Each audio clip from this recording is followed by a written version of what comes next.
பனியால் மூடிய கைலாச மலையின் மீது உலகமே அமைதியாக உறங்கிக் கொண்டிருந்தது. ஆனால் சிவபெருமான் மட்டும் ஆழ்ந்த தியானத்தில் இருந்தார். அவரின் அருகில் அமர்ந்திருந்த பார்வதி தேவி மெதுவாக சிவனை பார்த்தாள். உலகத்தின் துயரத்தை எல்லாம் நீ கேட்கிறாய், ஆனால் உன் மனசை யார் புரிஞ்சுக்கிறாங்க ஐயனே என்று கேட்டாள். அதே நேரத்தில் பூமியில் ஒரு சிறிய கிராமத்தில் ஒரு தாய் தனியாக அழுது கொண்டிருந்தாள். கோபத்தில் வீட்டை விட்டு சென்ற மகன் இன்னும் திரும்பவில்லை. அந்த தாயின் கண்ணீரை பார்த்த பார்வதி மனம் கலங்கினாள். அவளுக்கு உதவணும் ஐயனே என்று சொன்னாள். சிவன் மெதுவாக கண்களை திறந்தார்.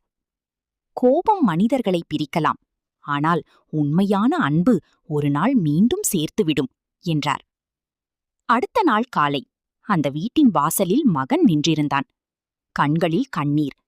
அம்மா என்று மட்டும் அழுதான். அந்த தாய் அவனை கட்டிப்பிடித்தாள்.